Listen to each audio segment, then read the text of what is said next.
జై గురుదేవ్. ఓం శ్రీ సాయిరామ్.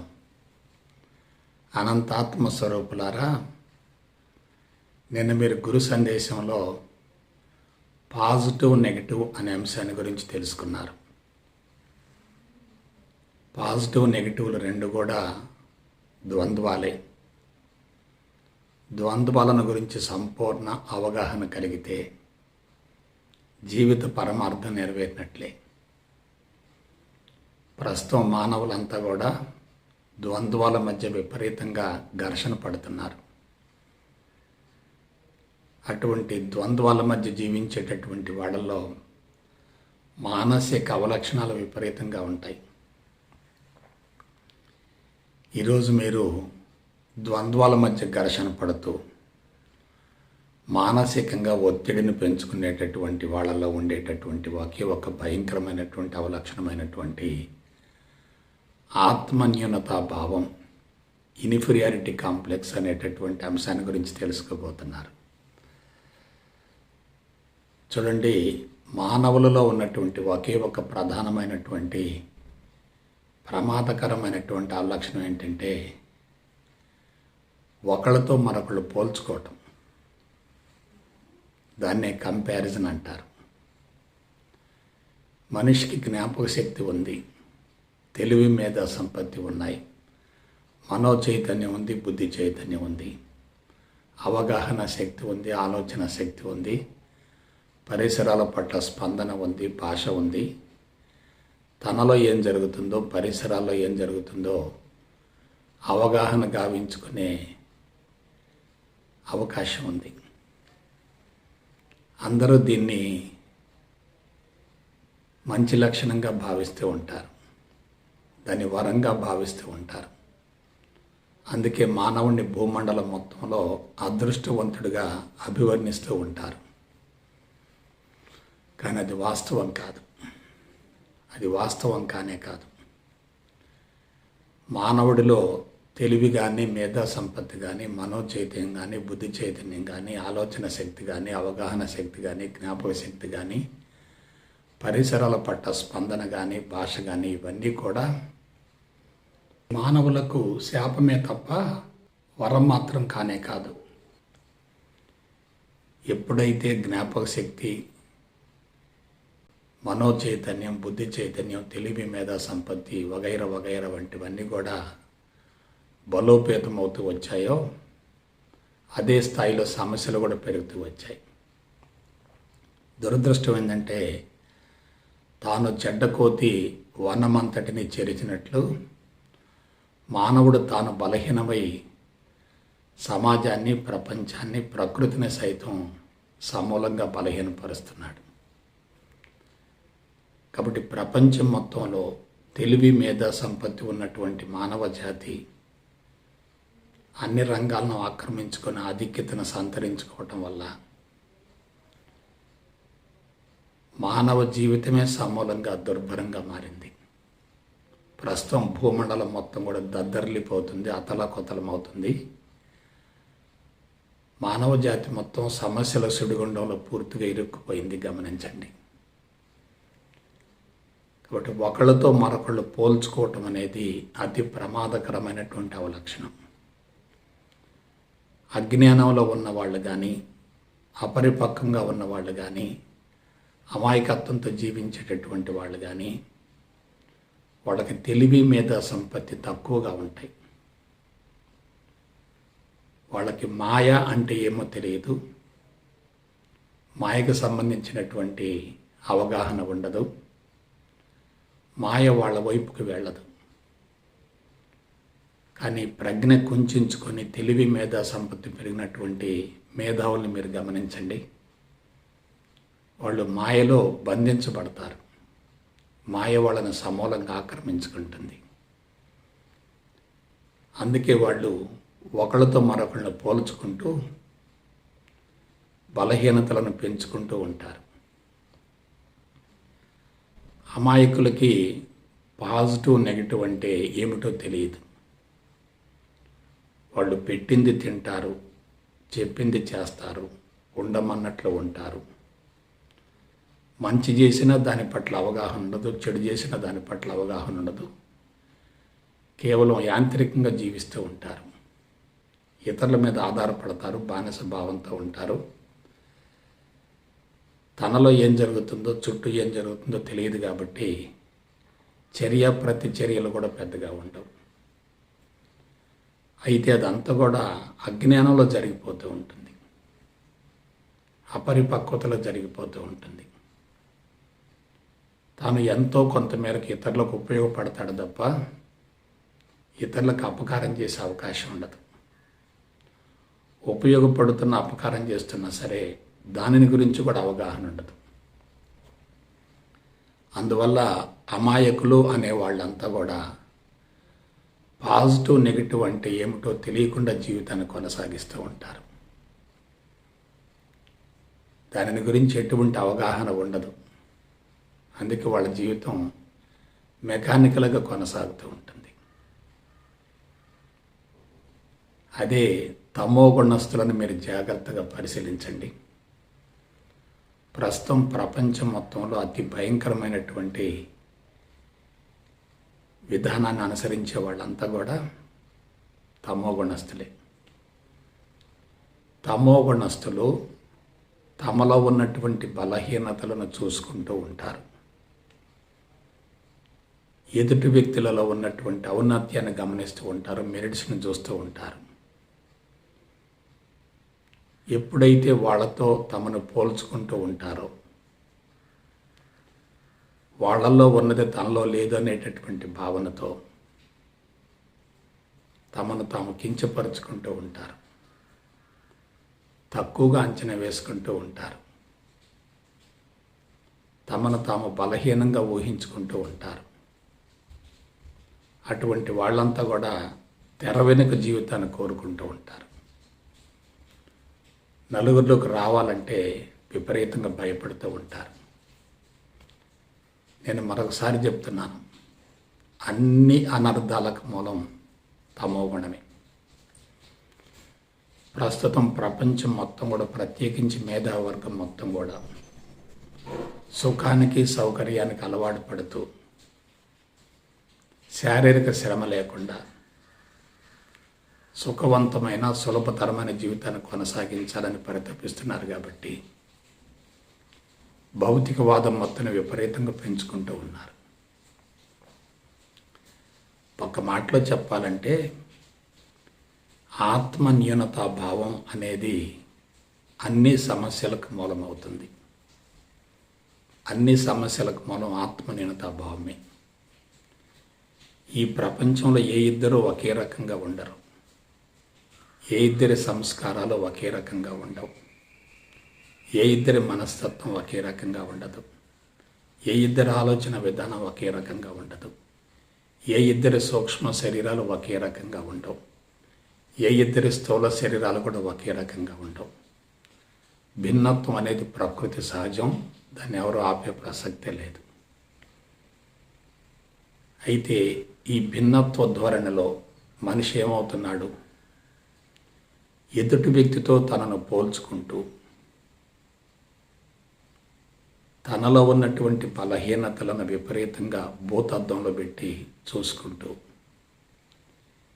ఎదుటి వ్యక్తిలో ఉన్నటువంటి ఔన్నత్యాన్ని, మెరిట్స్ని, కళాత్మకతను, సృజనాత్మకతను గమనిస్తూ ఉండి వాళ్ళతో తనను పోల్చుకుంటూ వాళ్ళకంటే తాను తక్కువ స్థాయిలో ఉన్నాను అనేటటువంటి భావంతో తనను తాను బలహీనుడిగా చిత్రీకరించుకుంటూ నాయకత్వ లక్షణాలని పెంపొందించుకోలేక ఒక సాహసోపేతమైనటువంటి కార్యక్రమాన్ని చేపట్టలేక వ్యక్తిత్వాన్ని సమూలంగా కోల్పోతూ ఉంటాడు. మీరు ప్రపంచం మొత్తాన్ని తీసుకోండి, అందరిలో ఉన్నది ఆత్మన్యూనతా భావమే. ఎందువల్ల? తనకంటే ఉన్నత స్థాయిలో ఉన్నటువంటి వ్యక్తులు కనపడుతున్నారంటే తనకు తెలియకుండానే శక్తి విపరీతంగా హరించుకుపోతూ ఉంటుంది. వాళ్ళ పక్కన నిలబడాలంటే భయపడుతూ ఉంటాడు. వాళ్ళు ఒక రకంగా ఇతన్ని లోబరుచుకుంటారు, వశీకరణం చేసుకుంటారు. వాళ్ళల్లో ఏదో ఉంది, నాలో అది లేదు అనేటటువంటి భావన ఉందంటే తన శక్తి విపరీతంగా హరించుకుపోతుంది కదా. చాలామంది స్టేజ్ ముందుకు రావాలంటే భయపడుతుంటారు, ప్రసంగాలు చేయాలంటే భయపడుతూ ఉంటారు, నటించాలంటే భయపడుతూ ఉంటారు, పాట పాడాలంటే భయపడుతూ ఉంటారు, ఏదైనా పోటీ పరీక్షలకు హాజరు కావాలంటే భయపడుతూ ఉంటారు, ఏదైనా ఆటల పోటీలు కానీ, నాటికలు కానీ, నాటకాలు కానీ, సంగీతం కానీ ఇటువంటి కార్యక్రమాలు చేపట్టినప్పుడు పాల్గొనటానికి ఇష్టపడరు. ఎందువల్ల? వాళ్ళలో అటువంటి లక్షణాలు లేవు అనేటటువంటి భావన ఎక్కువగా ఉంటుంది. దీన్ని ఒక రకంగా ఆత్మహత్య అని చెప్పవచ్చు. వీళ్ళని సెల్ఫ్ కిల్లర్స్ అంటారు. వాళ్ళను వాళ్ళు చంపుకుంటూ ఉంటారు. అంతకు మించిన దురదృష్టం మరొకటి ఏముంటుంది? ప్రపంచంలో సమస్యలను ఎదుర్కొనేటటువంటి వ్యక్తులను మీరు జాగ్రత్తగా పరిశీలించండి. వాళ్ళలో భయం విపరీతంగా ఉంటుంది, ఇన్ఫీరియారిటీ విపరీతంగా ఉంటుంది, ప్రతి విషయంలో వెనుకడుగు వేస్తూ ఉంటారు, తెర వెనుక జీవితాన్ని కోరుకుంటూ ఉంటారు, ప్రజా సంబంధాలకు అసలు ఇష్టపడరు, నలుగురిలోకి రావాలంటే విపరీతంగా ఘర్షణ పడుతూ ఉంటారు, అంతరంగంలో ఏముందో దాన్ని బలవంతంగా నొక్కుతూ ఉంటారు, వ్యక్తీకరించలేరు, తనలో ఉన్నటువంటి బలహీనతలను కప్పిపుచ్చుకునే ప్రయత్నం చేస్తూ ఉంటారు, రహస్యాలు దాచుతూ ఉంటారు, పాపభీతిని పెంపొందించుకుంటూ ఉంటారు, అపరాధ భావంతో అన్ని విధాలు అణిగిమణిగుంటూ ఉంటారు, 10 మందిలోకి రావటానికి ఇష్టపడటం లేదంటే అది ఎంత బలహీనతో మీరు ఆలోచించండి. మరొకటి ఏమిటంటే, ఎదుటి వ్యక్తితో పోల్చుకున్నప్పుడు వాళ్ళలో ఉన్నటువంటి లక్షణాలు తమలో లేవు అనే భావన కలిగినప్పుడు మనిషి వాళ్ళ నుంచి తప్పించుకోవాలనే భావన ఎక్కువగా ఉంటుంది, వాళ్ళని ఎదిరించాలనే భావన కూడా ఉంటుంది, వాళ్ళలో ఉన్నదాన్ని చూసి అసూయపడే అవకాశం ఉంటుంది, ఈర్ష్యను పెంచుకునే అవకాశం ఉంటుంది, కక్ష పెంచుకునే అవకాశం ఉంటుంది, కార్పణ్యాలు పెంచుకునే అవకాశం ఉంటుంది, వాళ్ళు తనకు అడ్డుగోడ అనేటటువంటి భావన ఉంటుంది. ఇతరులు ఎవరైనా ప్రోత్సహిస్తున్నా సరే తమలో ఉన్నటువంటి ఔన్నత్యాన్ని గురించి ఆలోచించరు. మీకు ఒకే ఒక విషయం చెప్తున్నాను, మానవుడు కోరికల విశ్వవలయంలో ఇరుక్కొని పోవటానికి మూల కారణం ఆత్మన్యూనతా భావమే. ఎలా? ఎందువలన? అవతలి వ్యక్తితో తనను పోల్చుకున్నప్పుడు వాళ్ళల్లో ఏదో ఉంది అనే భావన బలీయంగా మనసులో పడ్డప్పుడు, ఆ స్థాయికి చేరాలి అనేటటువంటి భావన కూడా బలీయంగా మనసులో పడి తన శక్తి మొత్తాన్ని కూడగట్టుకొని బలమైనటువంటి కోరికలను పెంచుకొని ఆ కోరికలు నెరవేరటం కోసం శక్తియుక్తులన్నింటినీ వెచ్చిస్తూ విపరీతంగా శ్రమిస్తూ ఉంటారు. ఎవరైతే వరస్ట్ సిట్యుయేషన్లో ఉంటారో వాళ్ళు హయ్యెస్ట్గా ఎదగాలని పరితపిస్తూ ఉంటారు. ఎందువలన? అణుచుకుంటూ అణుచుకుంటూ అణుచుకుంటూ దాని తీవ్రత పెరిగి ఒక్కసారిగా అది లావాలా గుప్పొంగుతుంది. నాలో ఏదో లేదు అనేటటువంటి భావన ప్రాథమికంగా ఉంటుంది, కానీ ఆ స్థాయికి చేరాలి అనేటటువంటి కసి కూడా ఉంటుంది, వాళ్ళని అధిగమించాలి అనే భావన కూడా ఉంటుంది. వాళ్ళతో తమను పోల్చుకోవటం వల్ల, వాళ్ళలో ఉన్నది తనలో లేదనేటటువంటి భావన వల్ల, ఆ స్థాయికి చేరాలనేటటువంటి తపనతోటి, ఆరాటంతో, ఏదో పోగొట్టుకున్నాను అనే భావంతో, తన బలహీనతలను చూసుకుంటూ ఇతరులు తమ కంటే ముందంజలో ఉన్నారనేటటువంటి భావనతోటి, ఆ స్థాయికి చేరాలనేటటువంటి తపనతోటి, ఆరాటంతో అవసరానికి మించి శక్తిని వెచ్చించడం జరుగుతుంది. మీరు గమనించండి. నేను ఒక చిన్న ఎగ్జాంపుల్ చెప్తాను. పేదరికంలో జన్మించినటువంటి వాళ్ళని మీరు జాగ్రత్తగా పరిశీలించండి.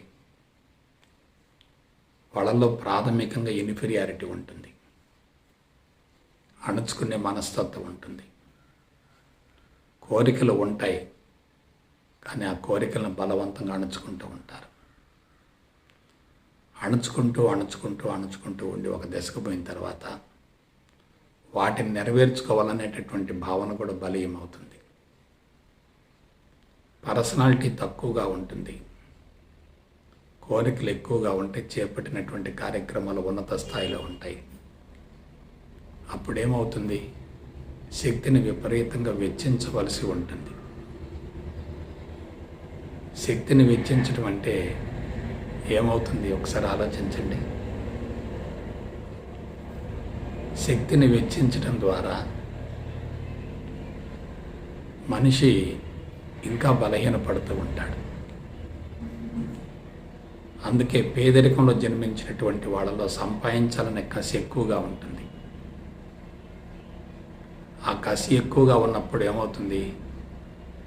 నిద్ర మానుకొని, ఆహారం మానుకొని, విశ్రాంతి లేకుండా ఏదో కార్యక్రమాన్ని చేపట్టి దానికోసం రాత్రి పగళ్ళు విపరీతంగా ఆహార్నిశలు శ్రమిస్తూ ఉండి ఒక దశకు పోయిన తర్వాత ఒకవైపు పుష్కలంగా డబ్బు చేకూరుతుంది, కానీ మరొక వైపుకి వచ్చేసరికి శరీరం బలహీనపడుతుంది, దీర్ఘకాలిక రుగ్మతలు సంభవిస్తాయి, ఏకాగ్రత జ్ఞాపకశక్తి తగ్గిపోతుంది, శరీరంలో ఓపిక నశిస్తుంది, అన్ని విధాల బలహీనపడతారు.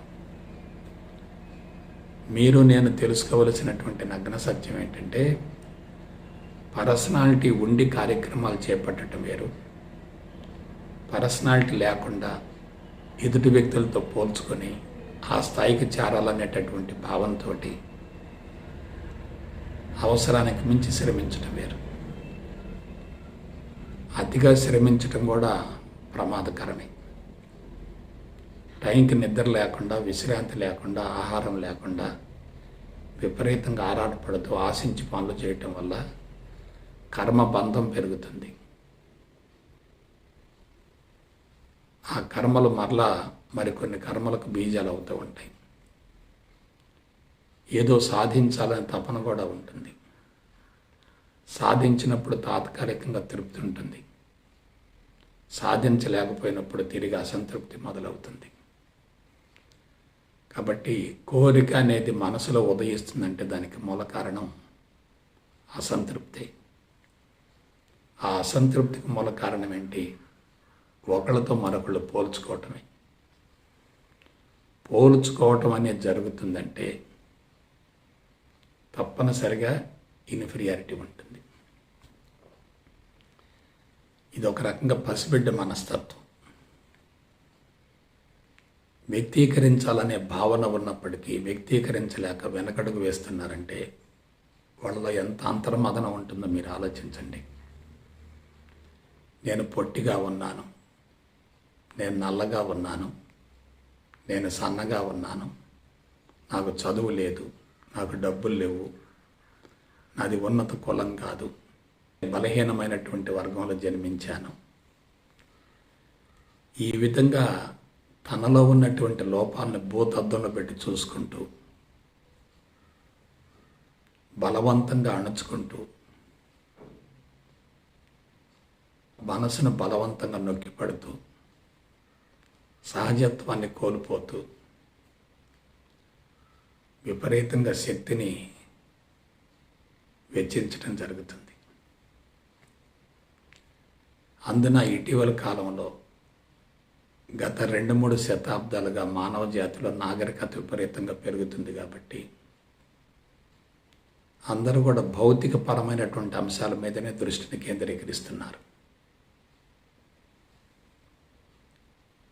ప్రతి వ్యక్తిని భౌతికంగా చూస్తున్నారు. ఆ వ్యక్తి చుట్టూన్నటువంటి భౌతిక సంపదను గురించి, మంది మార్బలాన్ని గురించి, సంపదను గురించి, అధికారాన్ని గురించి, హోదాను గురించి, వాళ్ళ పేరు ప్రతిష్టలను గురించి ఆలోచిస్తూ ఉంటారు. చూడండి, మనిషి ఎంత దెబ్బతింటున్నారో మీరు ఆలోచించండి.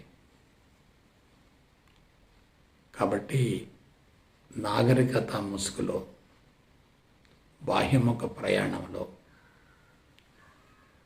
ఒకళ్ళతో మరొకళ్ళు పోల్చుకునేటటువంటి విధానంలో మనిషి యొక్క శక్తి విపరీతంగా హరించుకుపోతుంది.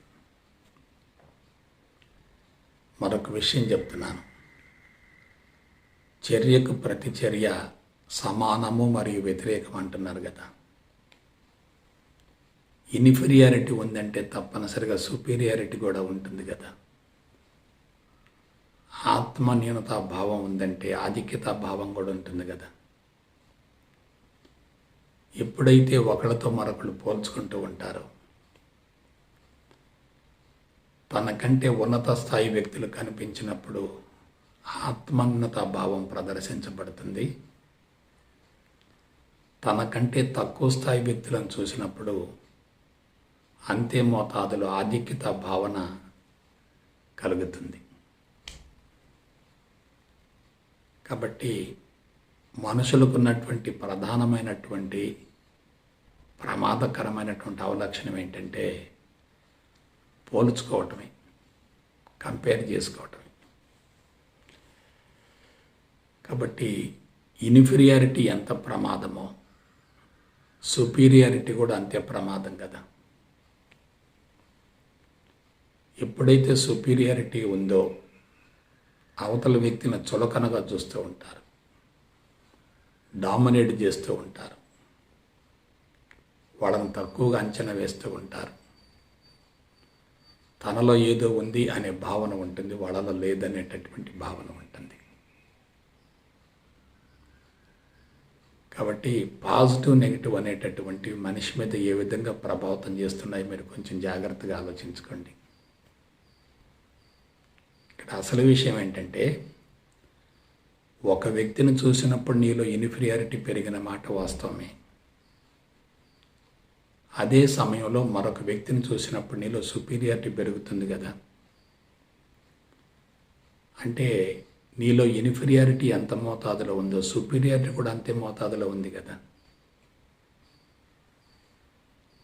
అవతల వ్యక్తిలో ఉన్నతమైనటువంటి లక్షణాలు, మెరిట్స్ ఎంత శాతం ఉన్నాయో అంతే శాతం బలహీనతలు కూడా ఉన్నట్లే కదా. నువ్వు నీలో ఉన్నటువంటి బలహీనతలను చూసుకొని బాధపడుతున్నావు, కానీ ఎంత శాతం బలహీనతలు ఉంటాయో అంతే శాతం ఔన్నత్యం కూడా ఉంటుంది కదా. మీరు సమాజాన్ని, ప్రపంచాన్ని, ప్రకృతిని, విశ్వాన్ని గమనించండి.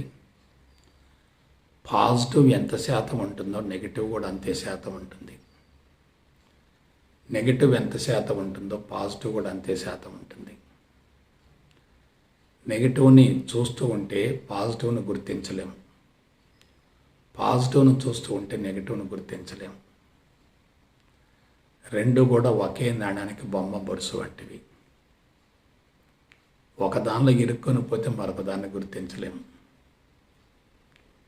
ఒకదాని గురించి ఆలోచిస్తూ ఉంటే మరొక దాన్ని గ్రహించలేము. మీరు పరమాణువుని తీసుకోండి. ఎంత శాతం ప్రోటాన్స్ ఉంటాయో అంతే శాతం ఎలక్ట్రాన్స్ కూడా ఉంటాయి కదా. ప్రోటాన్స్, ఎలక్ట్రాన్స్ సమాన స్థాయిలో లేకపోతే పరమాణువు గతి తప్పుతుంది కదా. పరమాణువు బ్యాలెన్స్ కోల్పోతుంది కదా. సృష్టి ఎంత శాతం ఉంటుందో లయం కూడా అంతే శాతం ఉంటుంది కదా. సృష్టి ఎక్కువగా జరుగుతుంది, లయం జరగట్లేదు అనుకోండి, ఏమవుతుంది? సమతుల్యతను కోల్పోయే అవకాశం ఉంటుంది. లయం ఎక్కువగా జరుగుతుంది, సృష్టి జరగటం లేదనుకోండి, అప్పుడు సమత్వాన్ని సమతుల్యాన్ని కోల్పోయే అవకాశం ఉంటుంది. సృష్టికి సరిపడా సమాన స్థాయిలో లయం కూడా జరుగుతుంది అనుకోండి, కొన్ని సంకల్పాలు కనుమరుగవుతూ ఉంటాయి, మరికొన్ని సంకల్పాలు ఏర్పడుతూ ఉంటాయి. ప్రపంచం అంతా కూడా బ్యాలెన్స్గా ఉంటుంది. ఇప్పుడు ప్రపంచవ్యాప్తంగా మానవ జాతిని గమనించండి. ఒక దానిలో ఇరుక్కుంటున్నారు, మరొక దాన్ని గుర్తించలేకపోతున్నారు. తనలో లేదు అనుకుంటున్నారు, అది వాస్తవం కాదు. ఎదుటి వ్యక్తిలో ఉన్నటువంటి లోపాలను చూస్తున్నావంటే నీలో చెడు సంస్కారాలు ఉన్నట్లే కదా.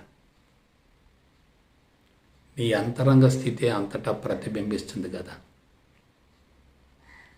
నీ అంతరంగాన్ని బట్టి బాహ్య ప్రపంచం కనిపిస్తుంది కదా. బాహ్య ప్రపంచంలో లోపాలు కనిపిస్తున్నాయంటే అది బాహ్య ప్రపంచం లోపం కాదు కదా, నీలో ఉన్న లోపమే కదా. నీలో ఉన్నటువంటి సూక్ష్మ ప్రపంచం బయట స్థూల ప్రపంచంగా గోచరిస్తుంది కదా. అలాగే ఎదుటి వ్యక్తిలో ఔన్నత్యాన్ని చూస్తున్నామంటే నీలో కూడా ఉన్నట్లే కదా.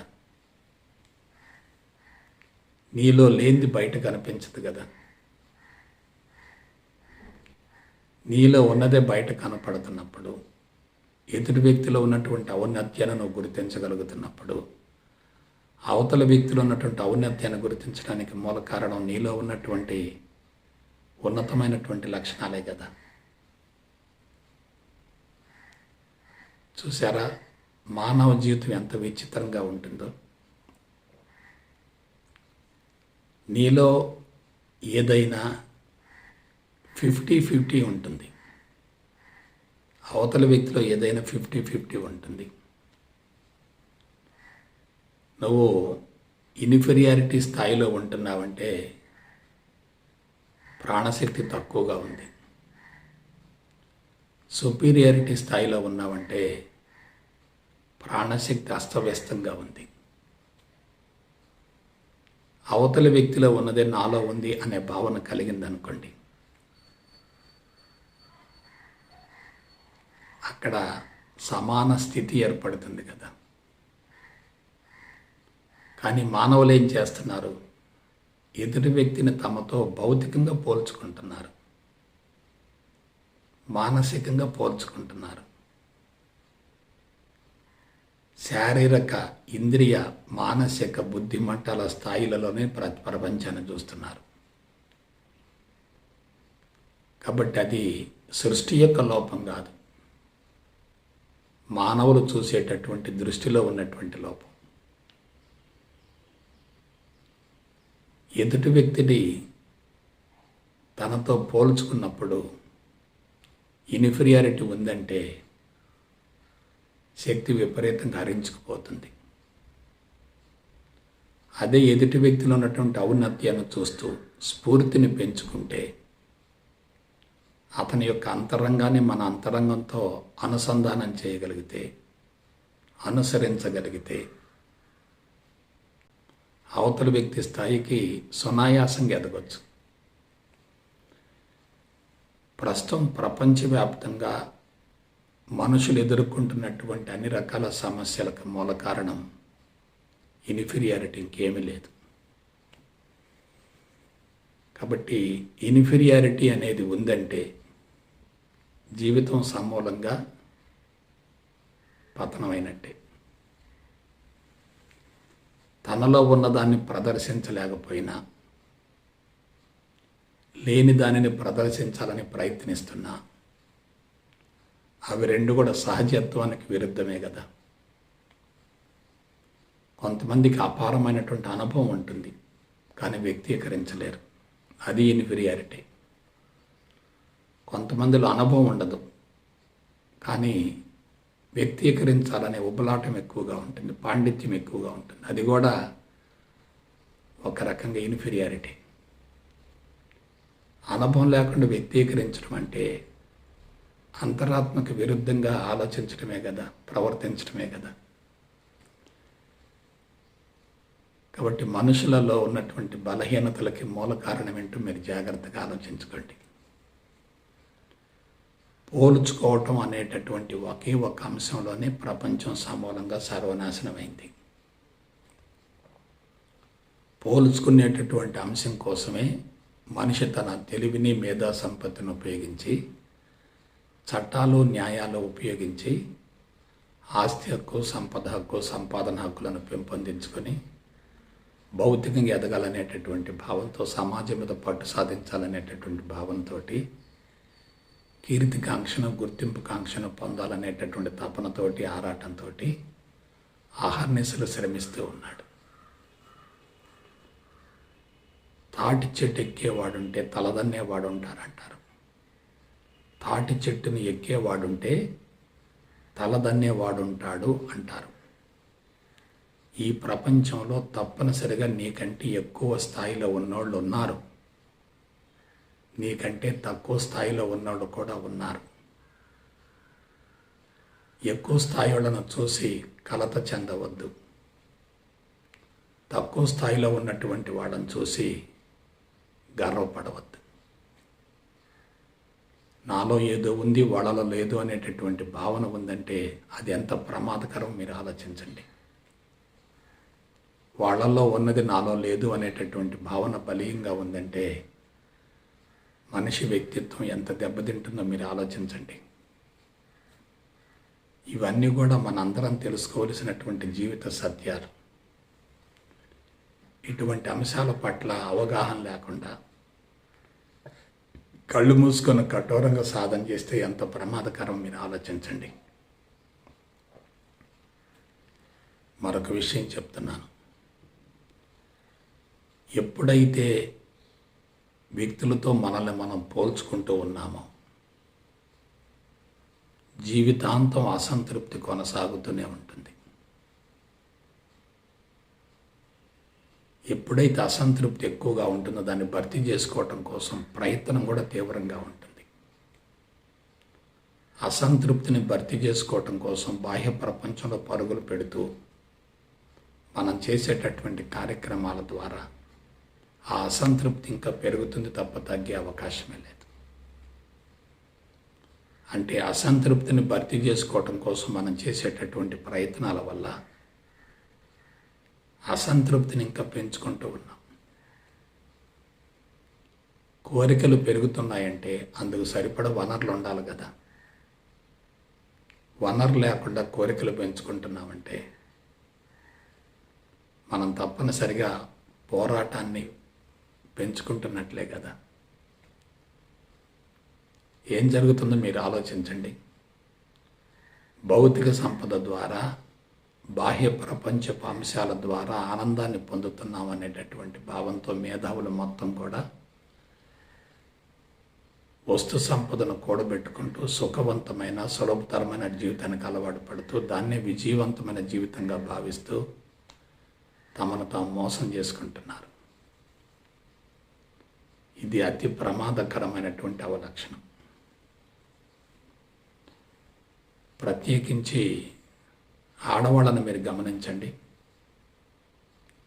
వాళ్ళు కొన్ని అవసరాల కోసం సహజ సిద్ధమైనటువంటి అంశాలలో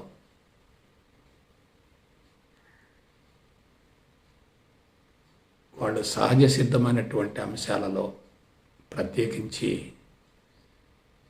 అంగసౌష్ఠవాన్ని దాచుకోవాలనేటటువంటి భావంతో నలుగురిలోకి రావటానికి బిడియపడుతూ ఉంటారు, సిగ్గుపడుతూ ఉంటారు. చిన్నపిల్లలు మీరు గమనించండి, బిడియము, లజ్జ, సిగ్గు ఎక్కువగా ఉంటాయి. కాబట్టి డోంట్ కంపేర్ విత్ ఎనీబడి. ఎందువల్ల కంపేర్ చేసుకోకూడదు? నీ సహజ స్వరూపం నీకు తెలిస్తే నువ్వు కంపేర్ చేసుకునే ప్రసక్తే లేదు. ఆధ్యాత్మిక మార్గంలో ఉన్న వాళ్ళను కూడా గమనించండి. ఒకళ్ళతో మరొకళ్ళు నిరంతరం పోల్చుకుంటూ ఉంటారు. వాళ్ళ చరిత్రలు చదువుతూ ఉంటారు. వాళ్ళు చెప్పే ప్రసంగాలు వింటూ ఉంటారు. నేను కూడా ఆ స్థాయికి చేరాలనేటటువంటి ఒక లక్ష్యం, గమ్యం మొదలవుతుంది. దానికోసం శక్తిని మొత్తం వెచ్చిస్తూ ఉంటారు. అంతిమంగా నేను పొందింది ఏమీ లేదనే భావన కలిగిన మరుక్షణమే చేసినటువంటి శ్రమంతా కూడా బూడిదలో పోసిన పన్నీరు అవుతుంది. గురువులు కానీ, స్వామీజీలు కానీ, బాబాలు కానీ వీళ్ళందరూ కూడా ఆరాధించబడుతూ ఉంటారు. ఆరాధించే వాళ్ళకి ఆత్మన్యూనతా భావం ఉంటుంది. ఆరాధించబడే వాళ్ళకి తమకు తెలియకుండా అంతర్లీనంగా ఆధిక్యత భావన ఉంటుంది. సంస్థలను కూడా మీరు గమనించండి. ఒక సంస్థతో మరొక సంస్థని పోలుస్తూ ఉంటారు. ఒక విధానంతో మరొక విధానాన్ని పోలుస్తూ ఉంటారు. ఆ సంస్థలు ఇలా ఉంది, ఈ సంస్థలు ఇలా ఉంది, ఈ సంస్థ బాగలేదు, ఆ సంస్థ బాగుంది అనేటటువంటి భావంతో ఈ గురువు ఇలా ఉంటాడు, ఆ గురువు ఇలా ఉంటాడు, ఆయన అలా ఉంటాడు, ఈయన ఇలా ఉంటాడు అనేటటువంటి భావంతో పోల్చుకుంటూ ఉండి సమాచారాన్ని సేకరిస్తూ ఉండి మనసును ఇంకా కలుషితం చేసుకుంటూ ఉంటారు.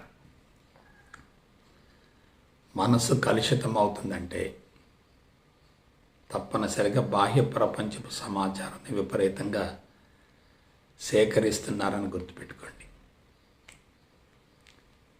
కాబట్టి జాగ్రత్తగా ఆలోచించండి. నువ్వు ఏ స్థాయిలో ఉన్నావో, ఏ స్థితిలో ఉన్నావో అదే వాస్తవం. ఉన్నదానిని కప్పిపుచ్చకూడదు, లేని దాన్ని ప్రదర్శించకూడదు, అణిచివేయకూడదు, అతిగా ప్రవర్తించకూడదు. ఇతరుల విషయాల గురించి అనవసరంగా తలదూర్చకూడదు. వాళ్ళ స్థాయిలో వాళ్ళు ఉంటారు, నీ స్థాయిలో నువ్వు ఉండు. ఏ రెండు చెట్లు ఒకే రకంగా ఉండవు, ఏ రెండు చెట్ల శాఖలు ఒకే రకంగా ఉండవు. మన చేతుకున్నటువంటి 5 వేళ్ళు కూడా ఒకే రకంగా ఉండవు.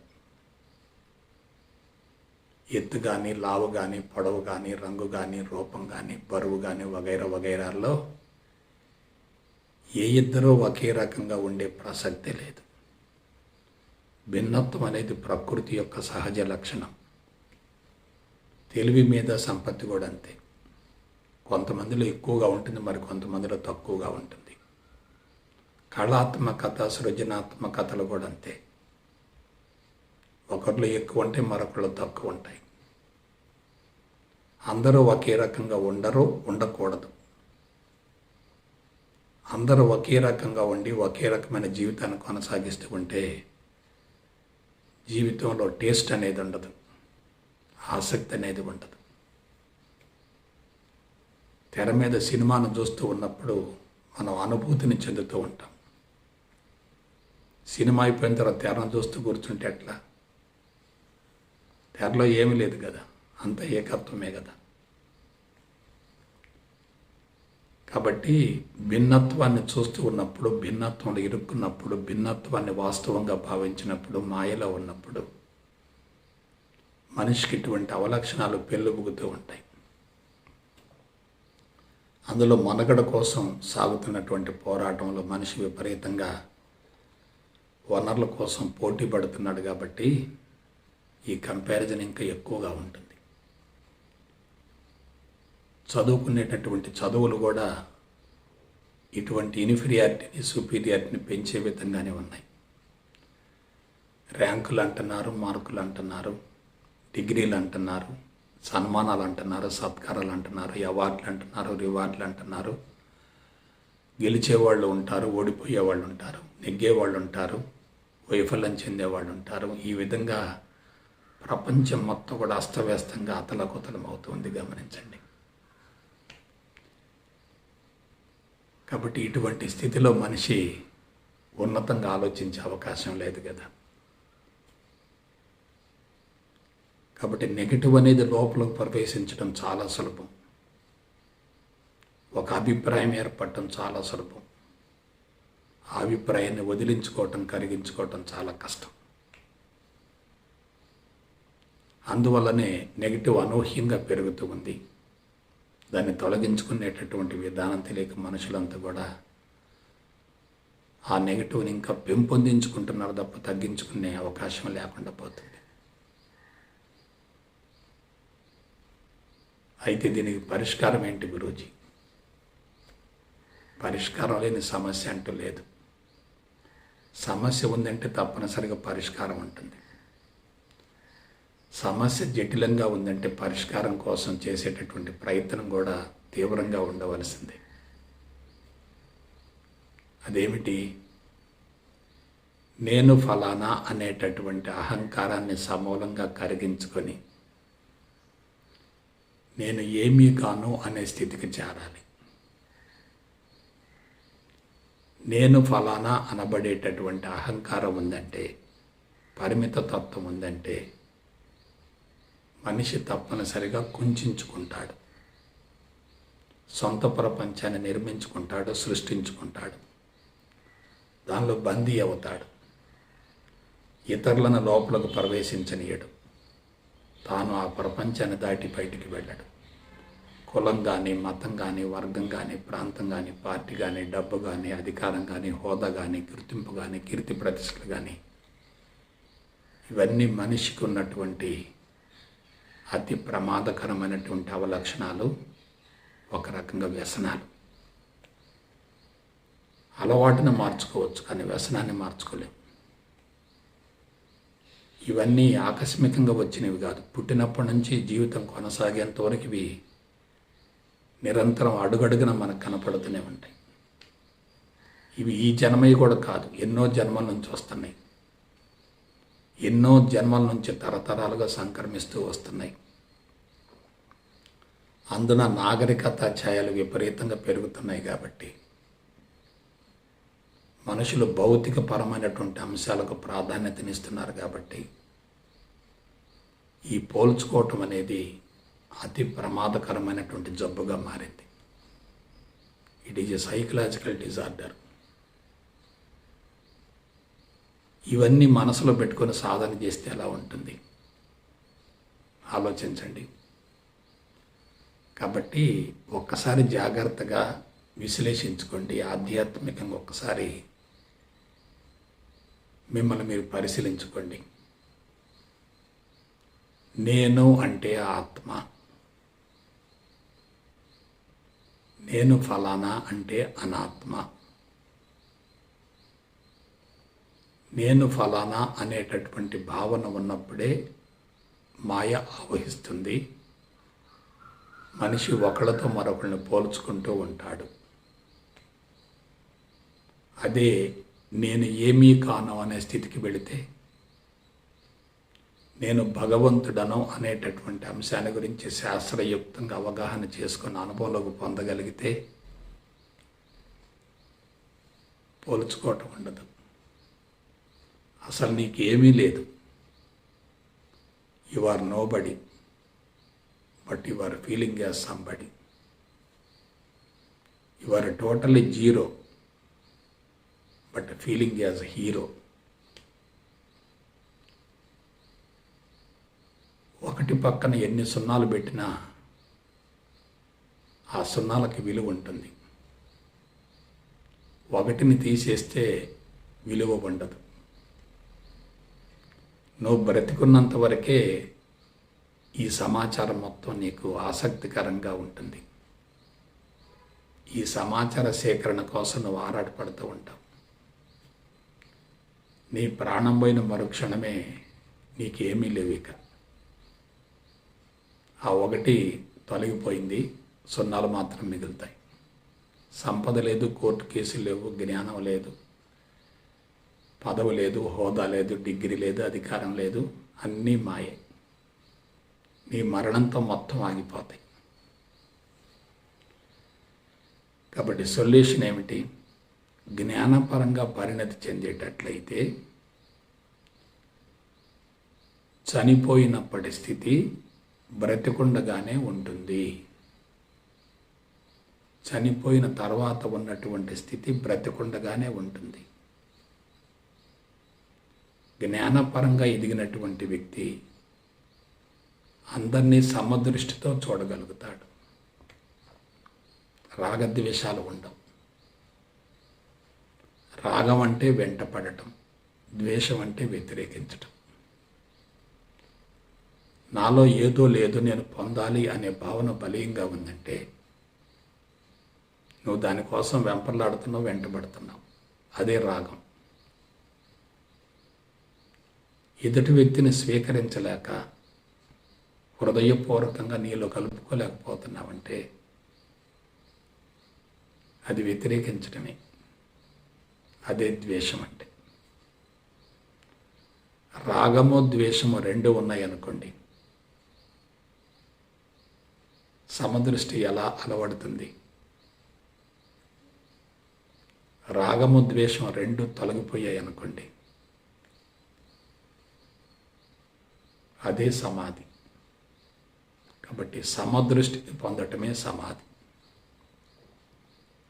భిన్న దృష్టితో జీవించటమే వ్యాధి.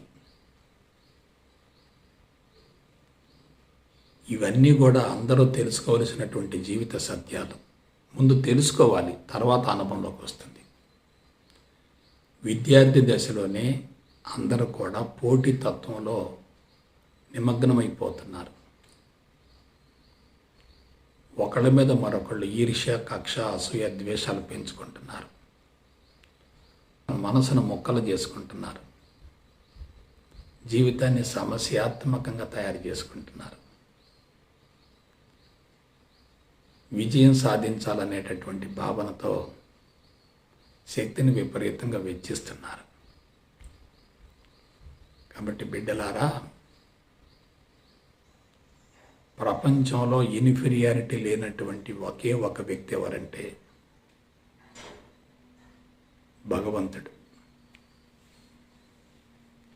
నేను ఫలానా అనే భావంతో జీవించేటటువంటి వ్యక్తి తప్పనిసరిగా ఇతరులతో తనను పోల్చుకుంటూ ఉంటాడు. ఆ పోల్చుకునేటటువంటి అంశం సమూలంగా తొలగిపోవాలంటే మన సహజత్వాన్ని మనం తెలుసుకోగలిగితే చాలు. నేను ఏమీ కాను అనే భావన మనసులో బలీయంగా ప్రతిష్ఠించబడే అనుభవంలోకి వచ్చిందంటే ఇక నువ్వు సాధన చేయవలసిన అవసరం లేదు. నేను ఫలానా అనే భావన బలీయంగా మనసులో ఉండి సాధన చేస్తున్నావంటే సత్ఫలితం రాకపోగా తీవ్రంగా నష్టపోతావు. అందువలన నా సలహా ఏమిటంటే జ్ఞానపరంగా ఎదగండి, సత్యదర్శనం గావించుకోండి, మాయ నుంచి బయటపడండి, జీవిత పరమార్థం నెరవేర్చుకోండి. అందుకు గురు సందేశాలను ఆలంబనగా చేసుకోండి. కాబట్టి పరిపూర్ణ జ్ఞానాన్ని ఆలంబనగా చేసుకొని సమదృష్టిని అలవర్చుకొని మీ జీవితాన్ని సార్థకం చేసుకునే విధంగా చక్కటి వ్యూహంతో ముందుకెళ్తారని మనసా వాచ కర్మణ కోరుకుంటూ సెలవు తీసుకుంటా. జై గురుదేవ్, జై గురుదేవ్, జై గురుదేవ్.